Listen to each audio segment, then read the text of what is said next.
Hello. Hi, Here we are. Episode 2.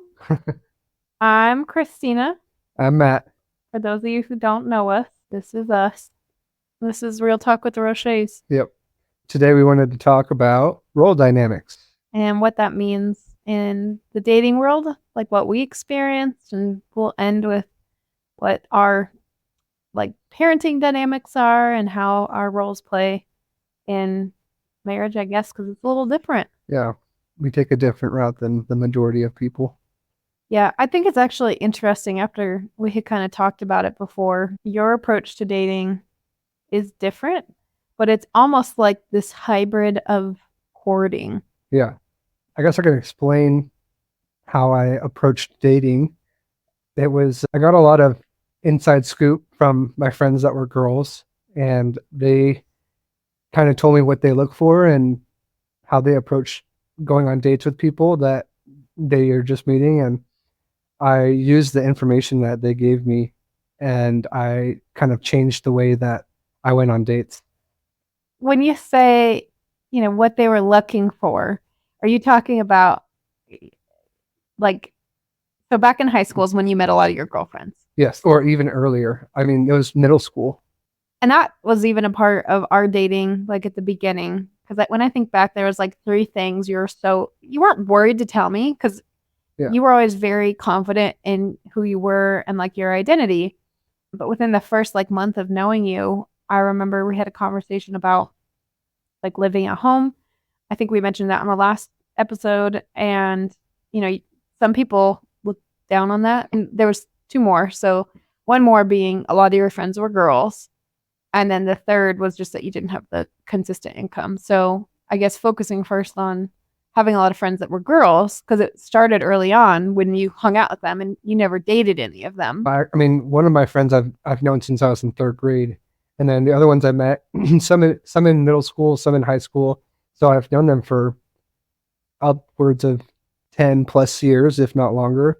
And yeah, I didn't date any of them, but they give me a lot of good information on how they go on dates. And I think I can go back to like how I went on dates because it was different than how they were taken on dates because they would go to the bar, they would go out to nice dinners. So like high school time though, because that was like some of the first time you were probably like thinking about like, oh, I might be interested in this girl or whatever. But you're hearing from your friends, like what was their experience? So you're saying you got really good info. What's So that it wasn't even in high school. I didn't ask for any advice in high school. Everyone kind of knew each other in high school, so it was easier to date people at your school and whatever because that wasn't really a big deal. It was when I didn't know the person and you had to make a good impression for the first time. So if like some of the people I dated at high school, I was in their class, like I saw them at sports games or whatever. I already knew the people I was meeting. It wasn't like it was after high school when we had to go on dates with random people you didn't know. I'm trying to understand because like even I don't know that I've asked this question before.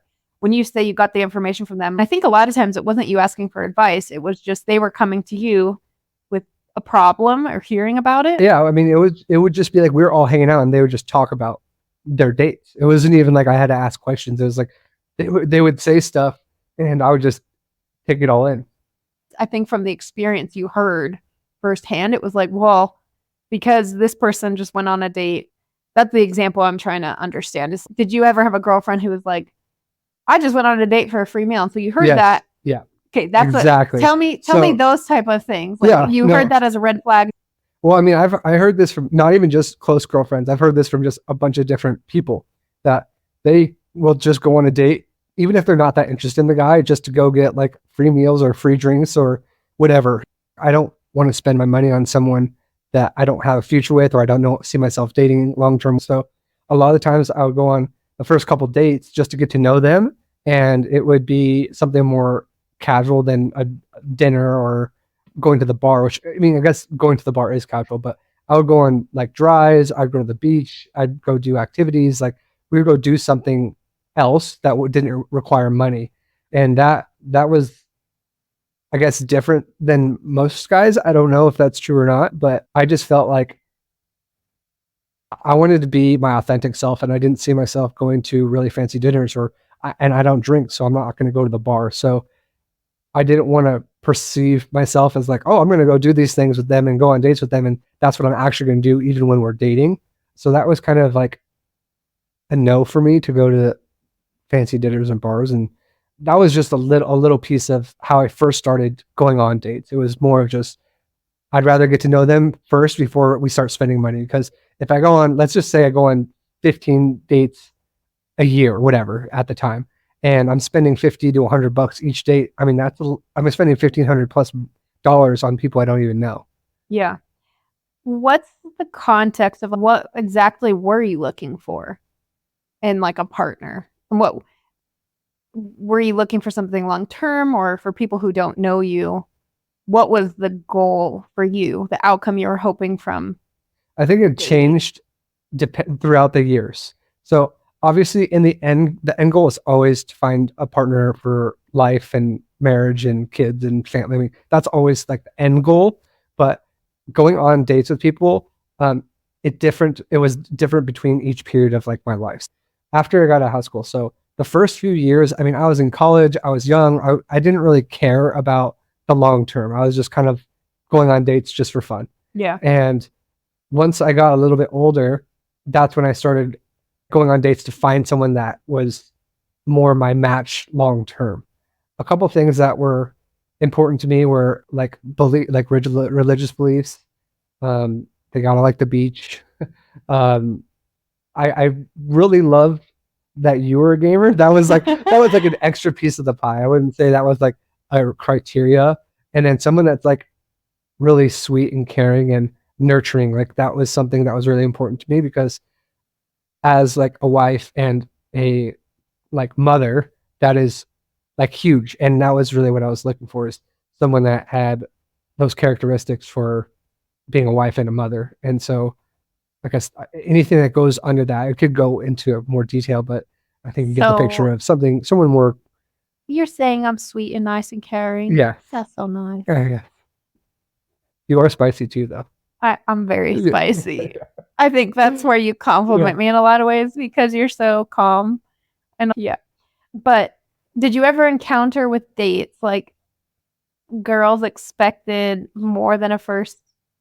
I guess like if you guys just hung out, did you ever feel pressure that girls were trying to get you to be like boyfriend and girlfriend, or escalate when you were like, nah, I'm just here to hang out? And I wouldn't say they pressured me, but they had emphasized, even if it was like more casual, they didn't even, a lot of the times they wouldn't even tell me that they were interested in more until after we stopped seeing each other. really? Yeah. Oh, Which I thought was interesting. interesting. Yeah. I think there was at least 3 or 4 people that even if we were just like casually dating, hanging out, going on dates, whatever it is, and we stopped seeing each other for whatever reason, they would tell me later down the road that they were actually wanting to date. And I'm like, I mean, you never even brought that up. That's interesting. Yeah. So, do you think, looking back, had those people been more open in communication with you? Because I know communication was a big piece for you too. Yeah. Do you think that would have given you more of an opportunity to think about it on a deeper level?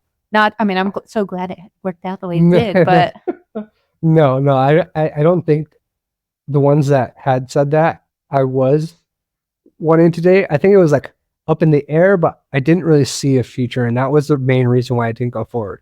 It's like I can, after a few times, I mean, really, once you start hanging out with someone, you can tell pretty quickly how compatible you are.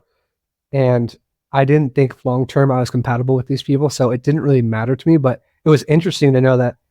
So even that whole time we were hanging out, that was like their intention, even though I didn't know. They didn't explain that to me or express it. so do you think if people were dating now, would you give them advice to just speak their feelings? Like, what do you have to lose? That's what my mindset is. I think it depends on who they're dating. So another thing I started out with is I would always say I'm interested in just getting to know each other. I would be like, I'm looking for a girlfriend, whatever it is. Like I never threw that on the line because I think that put too much pressure on everything. And I actually want to go into this a little bit more, is that when people are looking for a boyfriend or a girlfriend and they're upfront about that off the bat, which I understand if you are, people put on a, like, I don't want to say a mask, but they put on a different personality. I mean, obviously everyone's different. I'm not This is not a generalization, but I'm just saying what I've seen is that people aren't exactly who they are when they're trying to impress the person to date them, if that makes sense. Well, yeah, because if the stakes are high, like, oh, I'm looking for a life partner, you're going to present your best self to a fault. Yeah. And I think people understand. We are making a little bit of a generalization, and there's deviations from that. But that's why they call it the honeymoon phase, is because that first 3 months of you dating that person, you are showing the best of you, typically. And once that comes into, okay, now we're just like, this is real life, and you're doing things like you're spending a lot more time together, you're seeing other things about them, that honeymoon phase ends and then reality kicks in. So I kind of approach dating as already at like the 3 month stage. Like I just gave what I was. Like I didn't try and sugarcoat anything. I didn't try and, build myself up to be something that I'm not. I was just being me. I wasn't trying to put on my best behavior. I was just like, this is who I am. Like, take it or leave it. And I didn't really care. I think that's really interesting. And that was one of the things I liked about you the most was you just were who you were, and you take it or you leave it. That was actually really fun, I think, for me.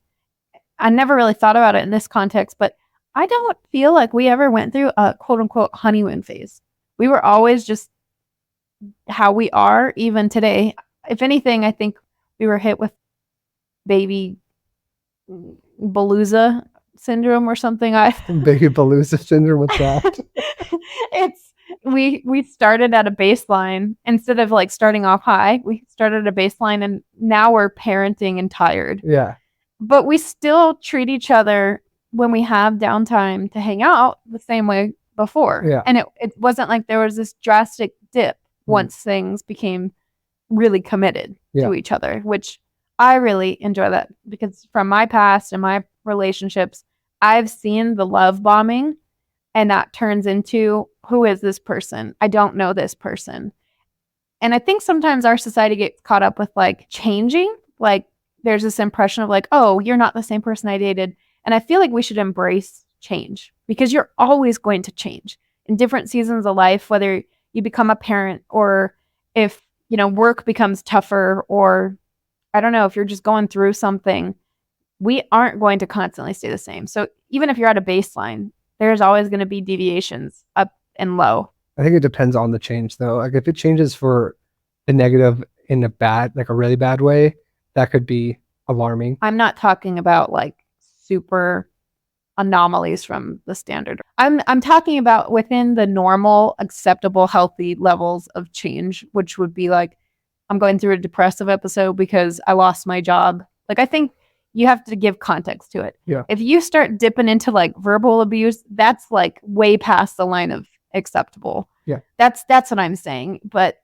sometimes people are like, oh, my person has changed. You're not who I dated. Like I remember from a past relationship being told that. And it was almost frustrating because like, well, I did change, and I wasn't the same person, because at the time I had moved completely out of state, which that is very impactful when you've never done it before. You've seen it firsthand in Texas. You feel different. Yeah. And I think sometimes we have to just accept when you're going through life and be more open to that. I don't even know if that's a fully formed thought, but let me share to my perspective of dating, and how this kind of came into play with role dynamics, because I feel like the way that we dated, we switched a little bit. Like the way I always approach dating, people would ask me out, but they weren't usually the people I actually wanted to date. So normally I would just go ask people out if I wanted to. And if I didn't, then fine, whatever. I guess you can say I'm aggressive. I like when I know what I want, I kind of go that way. Like when it came to dating, I didn't really care if the guy asked me out or if I was the one who asked them out. Like if I asked them out, I'm more than happy to pay, because it's like, I invited you and we're going out to hang out. But even if they asked me out, I would always offer to pay. And, thinking in that context, I've heard from different people, there's some women who will not even give a guy a second date if they don't pay, which is kind of wild, because to your point, it's like, hey, we're both investing in this a little bit.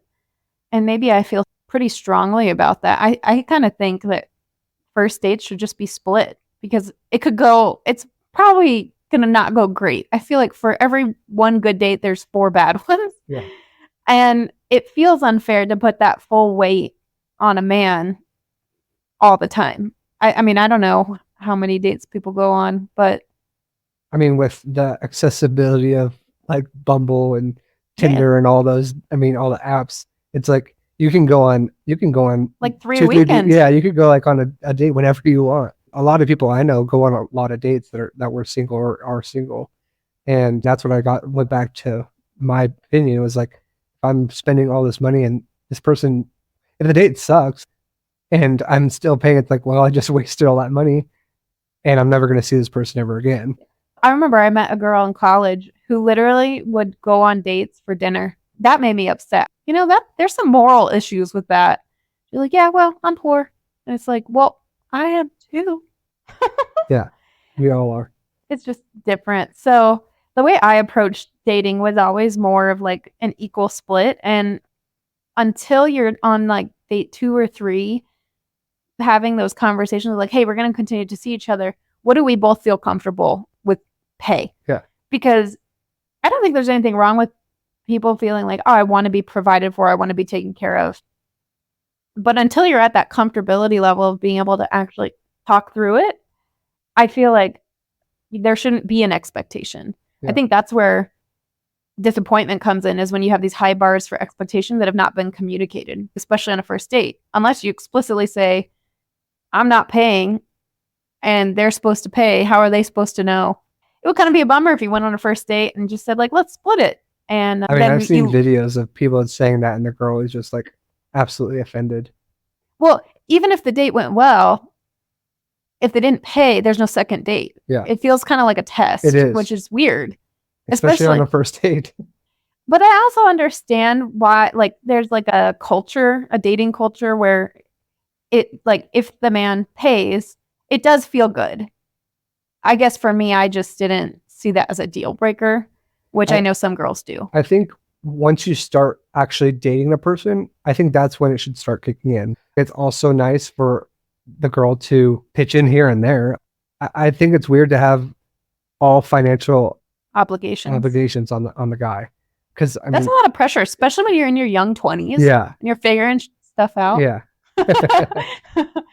I didn't say it. No, you didn't. The way we approached dating, I think we said it on the last one. We kind of were like, I like you, you like me. No, we don't want to date right now. I was going through some stuff I needed to work through. And it kind of set this playing field of like, we are friends. Obviously, we're married. So there's a reason why I never felt that way with anyone else. We had just been fully authentically ourselves. Most of our time spent was just going to In-N-Out. And one of my favorite foods is French fries. And I feel like I deprived myself my entire life of French fries. And I felt like you gave me permission to eat French fries. Not that I need permission, but I came from a family of all boys, so it wasn't like weird to be like, I want to eat. I see that with some people, they want to hold back because they don't want to be like, oh, I eat all this food. It's like, dude, if you're hungry, eat some food. Don't deprive yourself for whatever reason. That was the way I went about it. So it felt good for you. Within the first month, maybe even the second time we met, we went and got burgers. And you literally had sauce all over your mouth, which I feel like was a little excessive, but it made me feel really comfortable. Kind of like if you watch Hitch, Albert's dancing really goofy, and Allegra was like, no, that made me feel so good because you let your weird out. And it gave me the safety of like, if I ever have stuff on my face, he already did it. And it gave me permission just to be a human instead of trying to like hold everything. Yeah. I'm not super dainty, if I'm honest. I'm a very clumsy, not spatially aware kind of a person. So you made me feel really good about myself. And even people will not order certain foods on the first few dates. I think people should just go out on a date, split the meal, and order the sauciest spaghetti they can find on the menu. Very funny. I saw a video on Instagram and the caption was, what would you do if you went on a first date with this girl? And it was a girl that would pour a bunch of sauces on her steak, grabbed it with both hands, and just started eating it. And I was like, that is hilarious. Honestly, I would be impressed.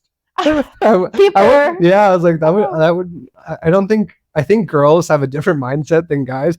I don't think many guys would care. I think they would think it's funny or whatever, but I mean, I wouldn't judge. I think that would be hilarious. Also, we did spend a lot of time playing games, which is really fun. And that was I really enjoyed that. Our first year together, I think we spent 50% of our time playing games. Yeah. And we'd play, like, I'd be in my apartment, you'd be at your house, and we'd play and talk, and then we'd be like, hey, you hungry? And then, yeah, and we'd hang out and go to the pool. And that's what we did. And I think you said to me at one point, even if you weren't dating, these are the things you would do, and you don't like going out to Yeah. like fancy restaurants. Yeah. You set the expectations early on, like, this is what I do. And for me, that's what I want to do too. Yeah. I don't want to go to a fancy restaurant and eat 3 cubes of cheese. I think the thing that we also need to add into this is that when you are married and then kids come into play, all that fun, all that going on those fancy dates, going to the bar, dancing, going to raves, whatever you do, that goes out the window real quick. Like, you are locked down in your house for months and months at a time, and you are just focused on taking care of a baby. Like, obviously you can go outside and go to the beach and stuff. Temporarily. Yeah, it's temporary, but I'm just saying you're going to have a long portion of that time, even because when you're pregnant, you can't move that much either. So it's like you're going to have at least 2 or 3 years of like, things are going to be messy. There's going to be poop everywhere. You're going to be a disaster. You're going to be wearing all different types of clothes. You're not going to have your makeup done. It's going to be chaos. So I think having that point of comfortability well before you guys start dating was important because Big time. if you are going to marry that person or have a long relationship with that person or whatever it be, you're going to be going through a whole different life if you guys have kids. That's a huge reason why I felt so safe with you. Growing up in high school, I had an eating disorder for almost 3 years. So food was always sensitive to me, but then, like, I just like makeup. I don't really care if I don't wear makeup. But one topic when we were starting to see each other that I'm avoiding names, but a friend brought up to me was that you had a lot of model friends, and wouldn't I be insecure for my whole life because you're surrounded by beautiful women and blah, blah, blah. And it's funny because that never crossed my mind because you always made me feel so good about myself. And even when I went to the beach and stuff, like, no makeup, getting crazy, cuckoo sand hair that's going the wrong direction, all of that kind of stuff. Well, so for me, the most important thing, like going to the beach, I love being in the water. I don't go to the beach to sit and tan. Like, I want to go do activities. I want to play spike ball, go on a surf. I want to be in the water. And I kind of wanted, I was hoping to find a partner that would love the water as much as me. And so you being in the water, going to the beach, that made such a big difference than just, oh, I'm just going to go there and tan and just lay out. I'm like, well, I understand that, but that was way more important to me than you doing your makeup to go to the beach. Like, you jump in the water and you swim with me. That was tenfold better than just being all done up. I don't really care. I think I would have probably struggled had I not met you to fully embrace just that side of myself. I think I was getting there. I just think it would have taken me a lot more years. Because there's this culture of Instagram and social media that shows only perfect people. And you're starting to see more people that are more unfiltered, but I love the water. And that was just such a fun thing. And because you made me feel so safe, it was like, duh, I'm going in the water. Like, I'm not sitting here. I have major FOMO. So if you're in the water, I do not want to sit on a towel. Yeah. And, with the modeling comment. So I never felt that way because of how you treated me. And then once even when I was pregnant, like, my body went through a lot of changes. You have never, ever once made a comment about my body or about going to the gym. And I honestly think I'm healthier because of it. Like, I'm choosing to eat healthier or be active. And by active, I mean like picking up toys for 10 minutes. But like, after birth, I lost a lot of hair. I mean, I lost at least half an inch of my hairline on my forehead. I am bald. I cut my bangs out of necessity, not a fashion statement. And you didn't even like notice. When I put on makeup, Matt's the kind of guy that will say, he won't even say anything. Like he Well, I don't doesn't know the notice the difference. I don't difference. know the difference. Literally, I mean, I forgot to put mascara on the other day, and I was like, "Oh, that's why my makeup looks weird. I didn't put mascara on." And you looked at me and you were like, "What?" I didn't even know really what you were talking about at all. And I take that like I don't know. You just always build me up, and if I wish I could go back and like build that into myself. I wish someone would have just Earlier. told me you are allowed to not be perfect all the time. Well, another thing so I'm gonna do the comments. So I think experiencing all the people that model, and I guess I got firsthand with like relationships with these people, and I knew I mean it's not like I was like best friends, but like I got to know them really well, and what you see on the outside does not reflect what you have on the inside, and that was really important to me, was to find someone that had the inner qualities were much, were the most important thing. Like, I don't care how good you look. If you're a crappy person at heart, I'm not. I mean, it doesn't matter how good you look to me. It doesn't make a difference. Which I don't. I know a lot of guys don't think that way, but I had already experienced these people, so it didn't affect me the same way if a guy just ran up to a model and was like, "Oh, well, you're really pretty," blah blah blah, and then There's nothing there. Yeah, it's like I didn't need to go after these people because I already got to know them and I knew that that's not anything I wanted. And there are pretty girls that have wonderful personalities. Yes, they are. Of course there is. Yeah, that's not even a question. I mean, one of the okay, so I'm gonna go back. There is one model that she was the sweetest person ever, and she also, her looks were amazing. Yeah. I mean, she got on one of the most popular Netflix shows, and she was on the cover of it. Like, and I spent like 5 days with her in Mexico. The cool thing about that too is because we are so tight and what's the word? Stable. Stable is not the right word. Comfortable? No, it's not even comfortable. It's like we're locked in. Huh. I have no feelings. Like, if anything, I'm a big fan of just admiring, like, wow, that person worked hard for that. Yeah. So if, oh yeah, we're open to complimenting people that we see. We're like, whoa, she's a good looking person. Right? And we'll tell each other. But that's it. I mean, like, we don't know these people. So that's all. It's just, what's it called? Face value? It's just, face value. We're just, usually it's just face value. Oh my gosh, nudge. Yeah. Like, look over there. That person looks awesome. Or like, their tattoos are so cool. Yeah. So, I mean, what else was I going to talk about with that? I just think the message here is just be yourself. It's wasting people's time to spend 6 months, a year, a few years, just like to win someone over. If they're gonna like you, they're gonna like you, and don't hide your real personality. If you're goofy, show it. Yeah, I think people like goofy. Yeah, goofy's fun. Okay, this goes 2 ways too. Okay. So with the looks thing, because when I met you, you had braces. Oh yeah. And sorry, this is just important to me because 2 things that stood out to me: your work ethic, and I knew you were cute, and I thought you're super handsome. But you had braces, so I was like, this is an advantage to me because other girls might not like that. But I know when you take those off, you're gonna be like a little caterpillar turning into a butterfly, and I really like him. She's funny. And I remember you were nervous about that too, but like I didn't care. Yeah. And I think letting go of the small things is really important to find your person if you're looking. Like, don't give them a chance. Because if I had just looked at like, well, we didn't do anything fancy and he has braces and because you got braces pretty late too. Because it was the second time I think you had braces. Second time, yeah. And yeah, anyway, so I just want to put that out there. Yeah. Selfishly, I was like, this guy's worth investing in. You're capitalizing on that. Yeah, 100%. Sorry. Okay, I'm sorry. That's funny. Now turning to our dynamic. Yeah, so when we first met, I was just getting into real estate, and I was still coaching at the high school, and so my income was very fluctuating and not a big. It wasn't consistent. It wasn't consistent. It wasn't like a lot of money.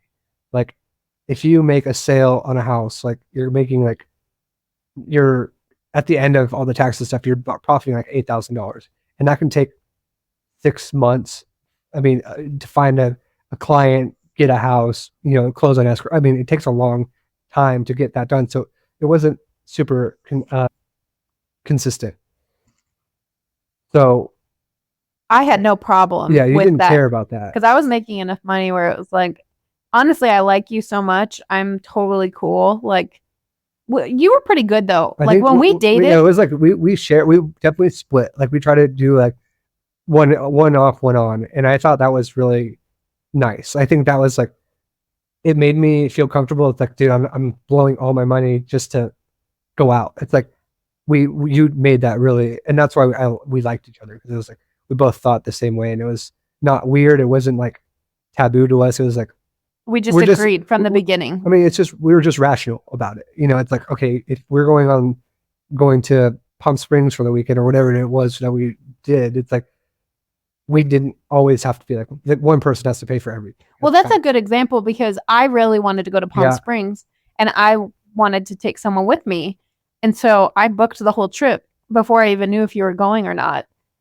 And I basically invited you, and I paid for it just purely from the standpoint of I wanted to go. Yeah. So I don't expect you to pay for it. Yeah, I brought my camera and we took a bunch of fun pictures. So it was like we have memories from it too. So it like, yeah, I mean, it was fun. So I think that it was nice to get memories of the things we do also. Yeah, I like looking back at pictures. So when we were dating, it was pretty much 50-50 split across the board. And then once we were in a more committed situation, I had no problem. Like, this was talked about well before we were in that position. And by that, I mean, we had a conversation about starting a family together. And it was very, very blunt because we were boyfriend and girlfriend at that point, but it was really just, even if this didn't work out, we knew communication wise, like worst case scenario, if we split, we still valued having a baby together. Yeah. With obviously the long-term goal of this is our commitment to each other. And it happened quick. Yeah. So it was like what, a month or two into us officially dating. We already had the conversation. I mean, we had talked about it. We had talked about it, and we were already hanging out for over a year at that time. Yeah. So we've already been with each other. I mean, we talked every single day for a year straight, at least until, I mean, even going up to that was probably longer. So. And you probably saw one of the worst years of my life. Yeah. So, I mean, I think maybe that'll be the next episode. But basically, Matt stood by my side through some dark days. And if we got through that and we still liked each other, I think we're good. Yeah. So we talked about it. And then a month later, when we really decided, like, hey, we're going to try, we were really, really, really lucky. We got pregnant right away, like a month after. Yeah. We moved in together. And that's when our whole dynamic switched, because then it was like, we're in it. Now I have to prepare to take care of the baby while you're working. Like, that was like, okay, now we have to get ready for this. And we just started living together. So we had to kind of learn how to live together while you were pregnant. And then we also had to prepare for how to handle having a baby. And I would say us moving in together, we really didn't have any major hangups. Like, besides figuring out chores, like who did what, that was a big part of it. But I think there was no issue out the gate of like, here's how much you make, here's how much I make, I'm going to cover these bills. So I took care of a lot of just our existence, which I think is a big part to play in role dynamics. So then we have the baby. Matt is the stay-at-home dad mom, and I'm the worker girl. And what shocked us the most was we never really asked for input or feedback. We kind of just go by what feels right to us and what works in our family. And there's a lot of comments I want to talk about. The first one was after we had the baby. Yeah, this is like a week or two after the baby was born. And there was a person that I guess family friend, I should just say, that she was getting her hair done in our house because her mom's a hairdresser. And she made, like, I went out there and said hi, blah, blah, blah. And She saw the baby. I think I showed her the baby, blah, blah, blah. And then once the baby left, she's like, all right, well, you're getting back to work now? And it was like a derogatory type of comment. It wasn't like, oh, you're getting back to work, go back to work, blah, blah, blah. It was like, you're going back yeah, to work. Yeah. She's like she was just being very adamant about, no, all right, now, like when your are you time's starting? done. Yeah. And it's hard to put it into words on how she said it, but it was like, she was demeaning me about how, I don't know. It's hard She to didn't explain. even understand the context. She didn't know that you were the one who was going to stay home. So Yeah. the way that she said it was strange. It was strange. And I mean, I think that we've had other comments that I don't know. I had a comment that essentially someone told me point blank, there's no way you could possibly be fulfilled being a dad and that you needed to go back to work, which blew my mind. Yeah. Because I've had a job, like you did sports and there's a big value and emphasis on sports. I've had a job since I was 15 and a half. Like I literally worked at Hot Topic, then I worked at a cupcake shop, and then Yosemite and Disneyland. I worked at a cybersecurity company, and now I'm in corporate real estate. And so like my experience is I've been really thankful and lucky for what I've gotten to do and how far I've come. But you could not make what I make right now. And there's no reason for you to, because I do enjoy my job. And I just think it's just not logical for you to go back to work right now. I would much rather pay, like if you went back to work, you probably would start somewhere around 60, and that would not even begin to cover childcare. Yeah. I feel lucky we're in a position that you do get to take care of her because I know she's safe with you. Yeah. I think that it's really important for a parent to be home, like after just being out here and like seeing how hard it is. I mean, you're working from home and she's still having such a hard time like being away from a parent. And I'm still with her, and I'm like literally with her all day. Mm-hmm. It's like you can see the effects it has on your child just being away from your parents. She gets distressed sometimes. And I mean, it probably goes the same way for if a dad is not there either. And I think it has a huge impact on a child's life, just watching it happen in real time.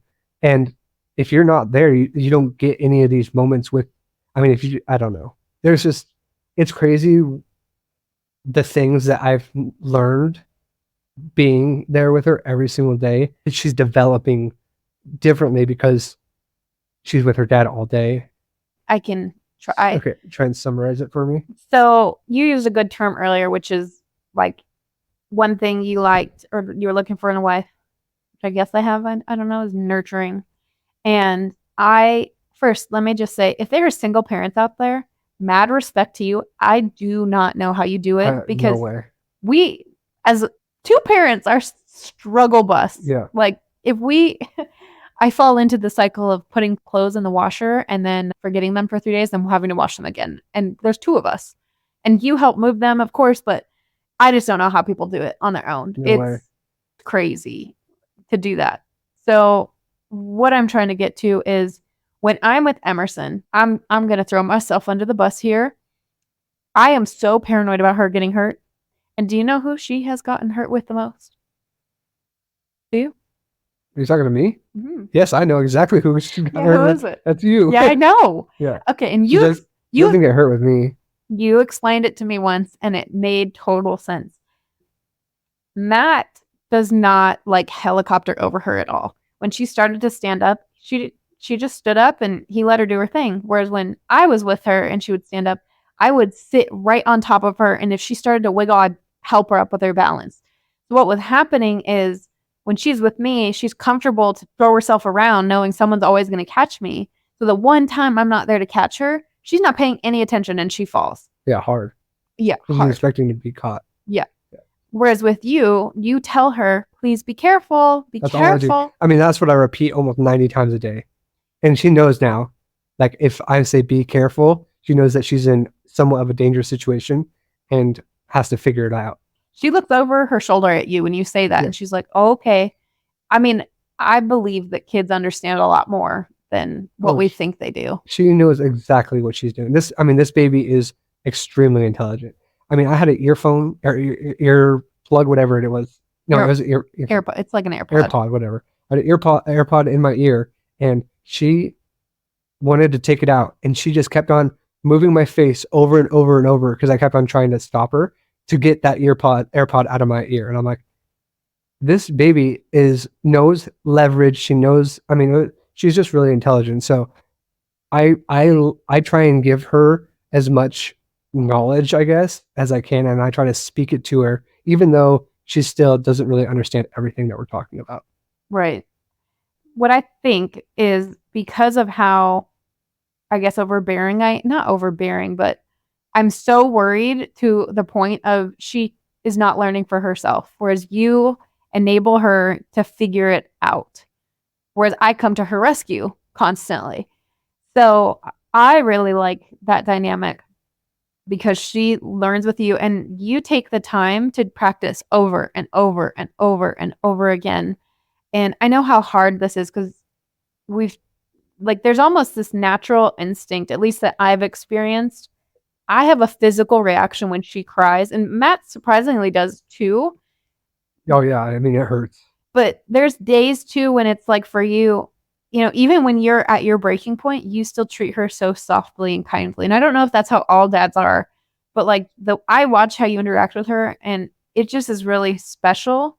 But I also know it can be really boring. Oh, it's so boring. Whereas I really enjoy, and I don't know if this is because I'm working all the time, but I love just like having her around. I love doing things with her, cleaning with her, staying busy with her because she just wants to be part of it all.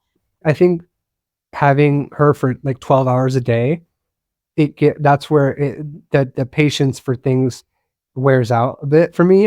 I think when you get off work, it's like a present to have her and to go do things with her. Because it's like, I haven't seen you in 10 hours, whatever it is. I haven't seen you all day.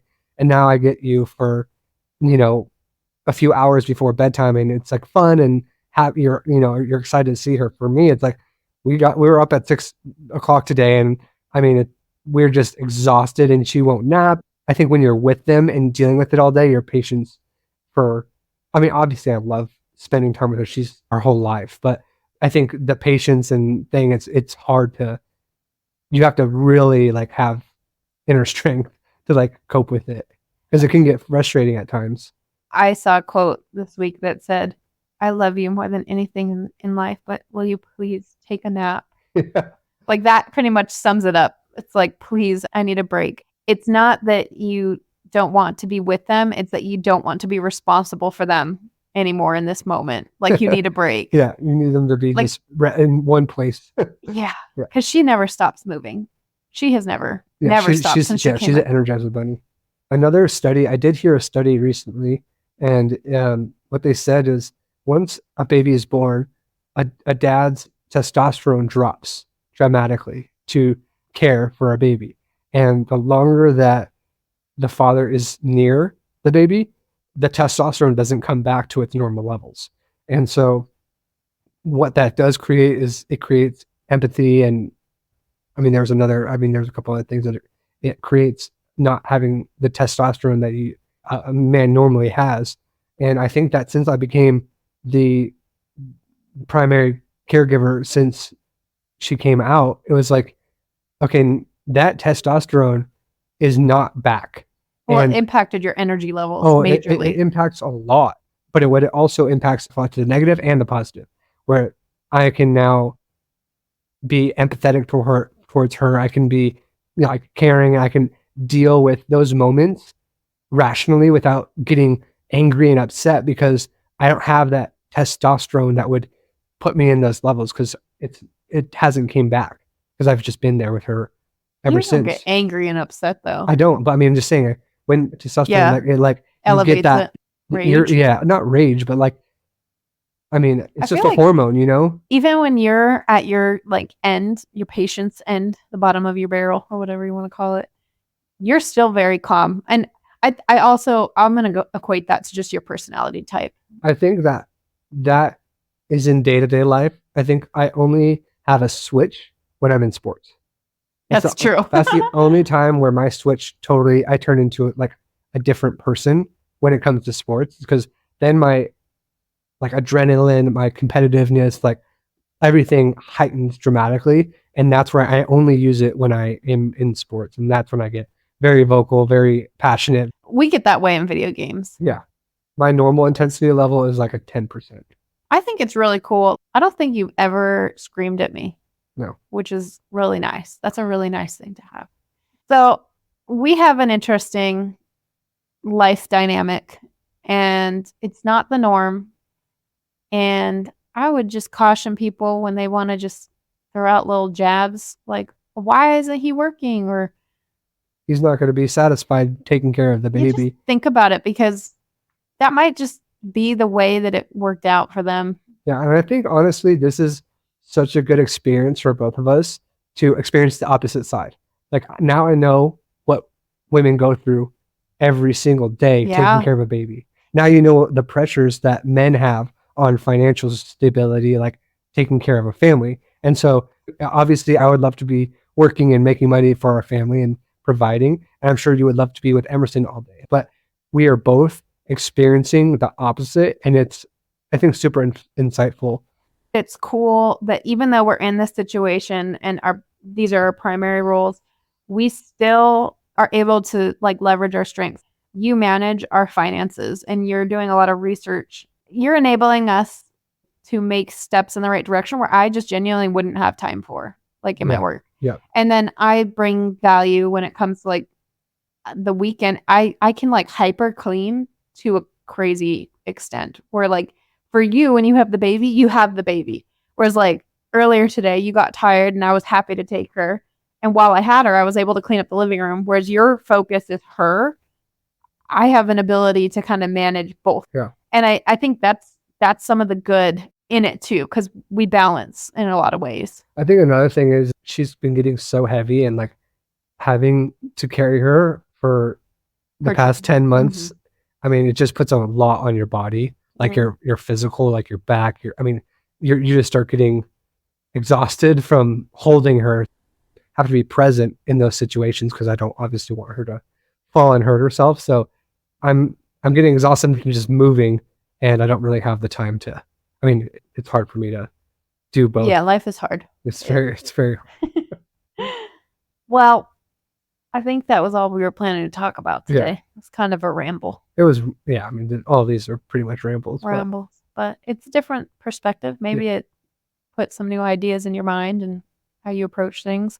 And if it didn't, tell us what works for you. Because I don't think there's one simple way that people should be boxed into. Mm-mm.